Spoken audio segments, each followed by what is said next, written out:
오늘 충격의 사건사는 딸 케일리가 실종되었는데 파티를 즐긴 미국 파티맘 케이시 앤서니 사건입니다. 케일리 실종 사건은 2008년 미국에서 일어난 충격과 공포의 사건으로 정황상 살인이 매우 강하게 의심되지만 결정적인 증거가 없어 무죄가 된 영구미제 사건입니다. 말이 영구미제 사건이지 오심 사건에 더 가까워서 전 미국이 분노를 한 사건인데 2008년 6월 16일에 2살 된 여자아이가 실종되었습니다. 소녀 케일리는 엄마를 따라 나선 뒤 돌아오지 않았다는데 가족들이 딸의 행방을 엄마에게 물었지만 그때마다 일이 바쁘다라는 등 말도 안 되는 이유로 딸의 소재 파악을 둘러댔습니다. 경찰은 실종 사건을 접수한 다음 날에 바로 위증 및 아동 방치와 수사 방해 혐의로 엄마 케이시 앤서니를 구속했지만 그녀는 보석으로 풀려났습니다. 이때까지도 가족들은 딸이 무사히 돌아오길 기대했지만 결국 실종 6개월 만에 시체로 발견되었는데 거짓말쟁이 엄마한테 바로 의혹의 눈초리가 쏟아졌습니다. 사건의 시작 2008년 7월 15일 저녁 미국 플로리다주 올랜도 오렌지 카운티 보안관실로 신디 앤서니가 손녀의 모습이 한 달째 보이지 않아요. 그리고 딸의 망할차 안에서 시체가 있던 것 같은 냄새가 나요라는 전화가 걸려왔습니다.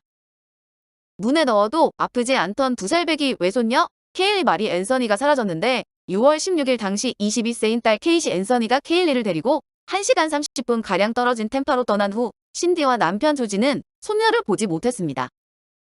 부부가 손녀를 보고 싶다고 할 때마다 케이시는 일이 너무 바쁘다. 내일 얘기하자거나 베이비시터와 놀러 갔다고 불러댔습니다. 막연한 불안감은 곧 현실이 됐는데 한 달이 지난 7월 15일 딸이 잠시 올랜도를 방문했을 때 딸의 차 트렁크를 지나치던 아버지 조지의 코끝에 역한 냄새가 스쳤습니다. 전에 없었던 일로 혼자 돌아온 딸, 그리고 차에서 나는 의심스러운 냄새의 고심 끝에 신디는 손녀가 사라졌다고 수화기를 든 것인데 미국 사회를 들썩이게 한 파티맘 살인사건의 시작이었습니다. 젊은 미혼모에 쏟아진 의심. 수사는 빠르게 진행되어 신고 이튿날 경찰은 엄마 케이시 앤서니를 유력 용의자로 체포했는데 딸이 베이비시터에게 납치당했다는 케이시의 항변에도 모든 정황은 그를 범인으로 가리키고 있었습니다.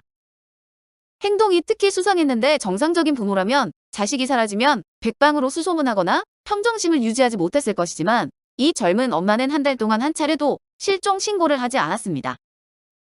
오히려 나이트클럽에서 광란의 밤을 보내거나 심지어 몸매가 뛰어난 사람을 뽑는 핫바디 콘테스트에 참가한 사실이 주변 증언으로 밝혀졌고 남자친구와 데이트를 즐겼습니다. 딸이 사라진 지 2주 후에는 아름다운 인생이란 의미의 벨라 바이타라는 문신을 하기도 했으며 딸 걱정 없이 신나게 술 마시고 파티를 즐겨 이 사건은 파티맘 사건이라고 불리게 됩니다. 도덕적 편견도 엄마를 범인으로 모는데 일조했는데 케이시가 고교를 중퇴한 뒤 19세 어린 나이에 아버지를 알 수 없는 딸을 임신한 점, 나이트클럽에서 손님들에게 술을 따라주는 샷걸로 일한 점 등이 그랬습니다. 실종 6개월 뒤인 그해 12월 15일 케일리는 집에서 겨우 400m 떨어진 숲에서 발견됐는데 검은색 쓰레기 봉투 안에 담요로 둘러싸인 시신은 연조직을 찾아볼 수 없을 만큼 부패가 진행된 상태였습니다. 두개골 바로 옆에는 주로 배관공들이 사용하는 15에서 20cm 길이의 공업용 테이프 3장이 놓여 있었는데 검찰은 케이시가 클로로포름으로 딸의 의식을 잃게 한 뒤 덕테이프로 기도를 막아 질식사시킨 것으로 봤습니다. 테이프 한쪽 구석에 붙어있던 분홍색 하트 모양 스티커와 현장에서 발견된 담요 역시 조부모 집에 있던 것과 일치해 엄마가 범인이라는 가설에 힘을 보탰습니다. 케이시 본인 증언도 앞뒤가 안 맞아 처음에는 보모한테 납치 살해되었다며 소란 피웠지만 현실적으로 그런 보모는 존재하지 않았습니다. 그러자 그녀는 다음에는 딸이 뒷마당 풀장에서 사고로 익사하고 자신은 그걸 숨기려고 납치 살해로 꾸몄다고 주장했습니다. 차량 바닥에서 목은 색깔이 변한 머리카락 한 가닥도 발견됐는데 목은 변색은 시신에서 흔히 나타나는 현상이었습니다. 그 외에도 케이시 컴퓨터 검색 기록엔 클로로포름, 목 부러뜨리기 등의 검색어가 나온 점도 수상했는데 특히 컴퓨터를 분석한 브래들리라는 전문가는 클로로포름이라는 단어가 84번이나 검색되었다고 증언했습니다. 그러나 해당 증언 이후 브래들리는 자신이 개발한 소프트웨어의 오류 때문에 그런 결과가 나왔으며 사실상 클로로포름이라는 단어는 한 번밖에 검색되지 않았다고 증언을 번복했습니다.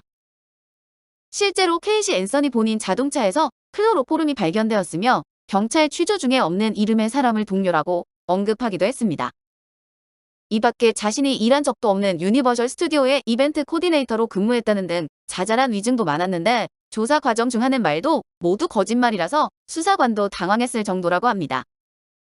일단 차량 안악취는 시신이 부패할 때 나는 것이 맞았는데 공기 샘플을 분석한 법의학 전문가의 견해였고 실제 차량 트렁크에는 다량의 클로로포름이 들어 있었습니다.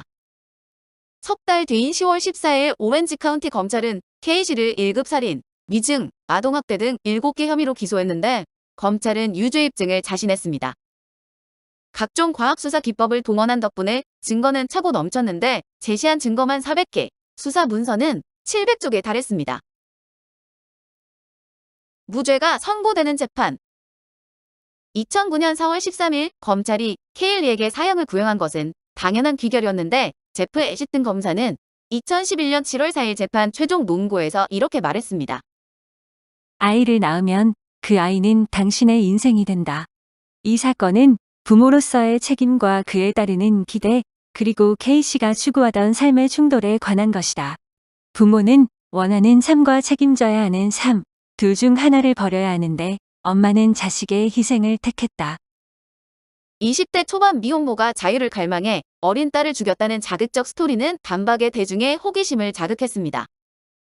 어느새 K씨에게는 파티맘이란 수식어가 생겨났고 플로리다를 넘어 미 전역 방송사가 재판 상황을 실시간으로 중계했는데 50석으로 제한된 재판 방청권을 얻으려 철야를 불사한 이들도 속출했습니다. 여론 재판에서 K씨는 이미 유죄였지만 7월 6일 올랜도 법원에 모인 12명의 배심원단은 1급 살인 등 혐의의 무죄 판결을 내렸고 유죄가 인정된 부분은 거짓 진술로 수사 당국을 오도했다는 것 단 하나였습니다. 기존 혐의로 기소된 사건의 무죄에 대해 항소가 불가능한 미국 법률상 재판은 그대로 끝났는데 검찰이 재기소가 가능한 수준의 결정적인 증거를 찾지 못하는 한 앤서니를 처벌하는 것은 불가능하게 되었습니다. 검찰의 항소가 가능했다면 좀 더 진실에 근접했을 수 있었겠지만 배심원들조차 증거 부족을 이야기할 정도면 판사라고 답이 있었을지는 의문이었습니다.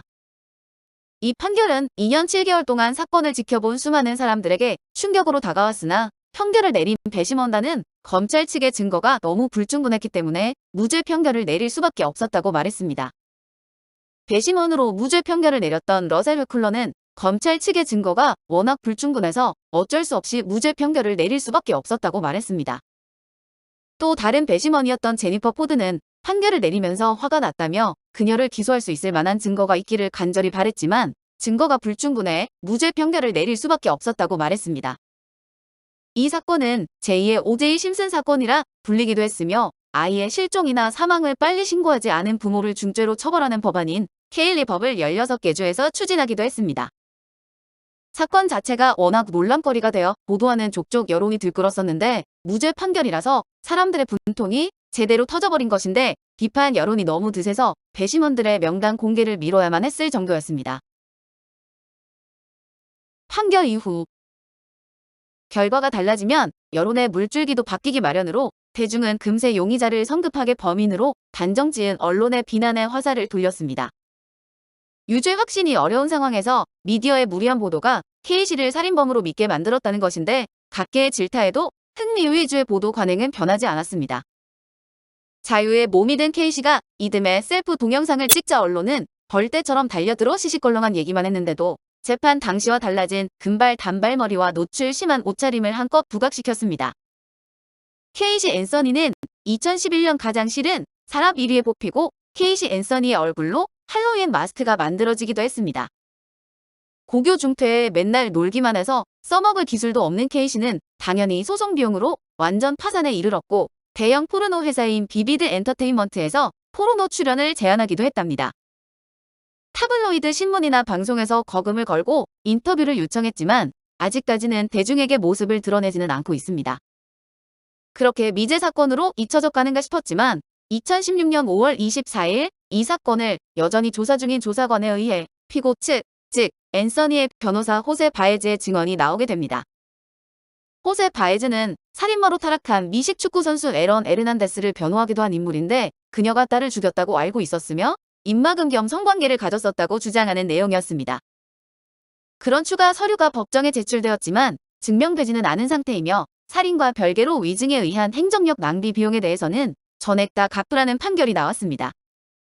앤서니의 거짓말로 많은 수의 경찰력을 동원하여 산 일대를 다 뒤진 것에 대한 비용으로 수십만 달러를 갚게 된 것입니다. 미국 드라마 로앤오더 SVU 시즌 10의 19화는 이 사건에서 모티프를 얻은 것으로 보이는데, 이야기가 허구이며 특정 인물과 사건을 묘사하지 않는다는 문구가 나왔지만 사건을 떠올린 사람들이 많았을 것입니다. 케일리의 아버지는 누구인가? 사건 당시 파티맘 케이시 앤서니의 딸 케일리의 아버지가 누구인가가 큰 화제였었는데, 앞에서 말한 것처럼 케일리 앤서니의 탄생 기록에 아버지의 이름은 없었습니다. 누구의 아이인지조차 불분명한 아이를 낳은 미혼모가 아이가 행방불명이 된 지 30일이 넘도록 파티에서 희희낙락했으니 제정신이 아니란 것은 누구도 부정할 수 없는 사실이었습니다. 그러면서 근친상간에 관한 이야기들이 나돌았는데, 재판 과정에서 판사가 케이시 앤서니의 아버지 조지 앤서니에게 당신은 당신의 친딸과 섹스를 한 적이 있습니까? 라고 묻는 장면도 있었습니다. 그는 그런 적이 없다고 대답했는데, 케이시 앤서니의 아버지와 그의 오빠리 앤서니가 생물학적 아버지일 것이라는 추측이 돌았고, 결국 유전자 감식에 의한 친부 확인 검사까지 했지만 둘 다 아니라는 결과가 나왔습니다.